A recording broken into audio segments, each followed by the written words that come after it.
पवित्र आत्मा से भरकर मसीह यीशु यरदन नदी से लौटे और आत्मा उन्हें जंगल में ले गया, जहां 40 दिन तक शैतान उन्हें परीक्षा में डालने का प्रयास करता रहा। इस अवधि में वो पूरी तरह बिना भोजन के रहे। इसके बाद उन्हें भूख लगी। शैतान ने उनसे कहा, यदि तुम परमेश्वर पुत्र हो तो इस पत्थर को आज्ञा दो कि ये रोटी बन जाए। मसीह यीशु ने उसे उत्तर दिया, लिखा है, मनुष्य मात्र रोटी से ही जीवित नहीं रहेगा। इसके बाद शैतान ने उन्हें ऊंचे पहाड़ पर ले जाकर क्षण मात्र में सारे विश्व के सभी राज्यों की झलक दिखाई और उनसे कहा, इन सब का सारा अधिकार और वैभव मैं तुम्हें दूंगा, क्योंकि ये सब मुझे सौंपे गए हैं। इसलिए ये सब मैं अपनी इच्छा से किसी को भी दे सकता हूँ। यदि तुम मात्र मेरी आराधना करो तो ये सब तुम्हारा हो जाएगा।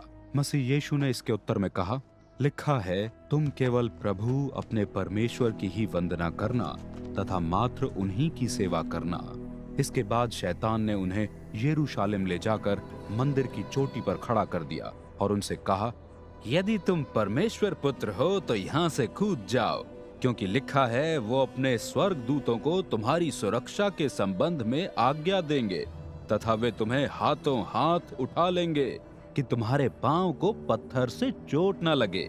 इसके उत्तर में मसीह यीशु ने उससे कहा, ये भी तो लिखा है, तुम प्रभु अपने परमेश्वर को ना परखना। जब शैतान मसीह यीशु को परीक्षा में डालने के सभी प्रयास कर चुका, वो उन्हें किसी सटीक अवसर तक के लिए छोड़कर चला गया।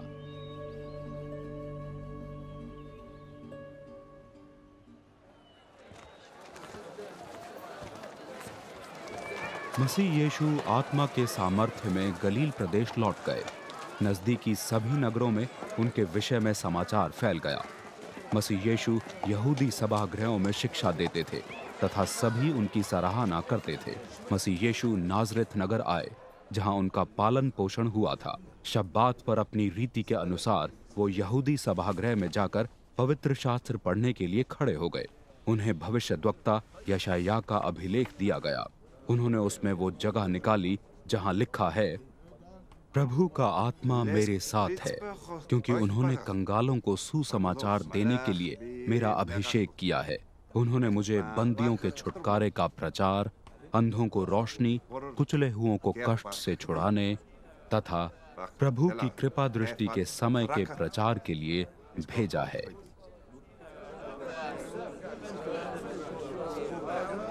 तब उन्होंने पुस्तक बंद करके सेवक के हाथों में दे दी और स्वयं बैठ गए। सभागृह में हर एक व्यक्ति उन्हें एक टक देख रहा था। मसीह यीशु ने आगे कहा,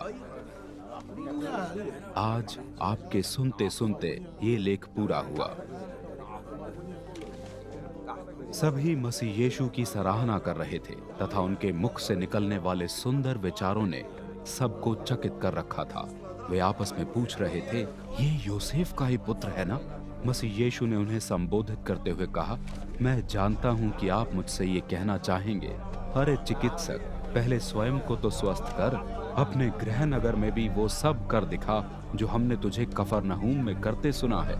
मसीह यीशु ने आगे कहा, वास्तव में कोई भी भविष्यद्वक्ता अपने गृह नगर में सम्मान नहीं पाता। सच तो ये है कि एलिया के समय में जब 3.5 वर्ष वर्षा न हुई, इजराइल राष्ट्र में अनेक विधवाएं थी तथा सभी राष्ट्र में भयंकर अकाल पड़ा। एलिया को उनमें से किसी के पास नहीं भेजा गया, अतिरिक्त उसके जो सीदोन प्रदेश के सारेप्ता नगर में थी।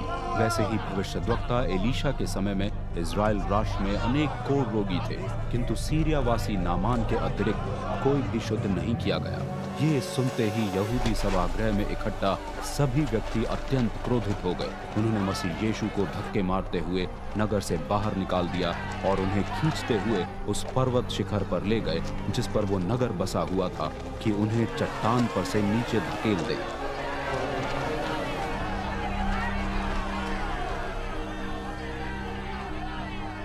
किंतु मसीह यीशु बचते हुए भीड़ के बीच से निकल गए।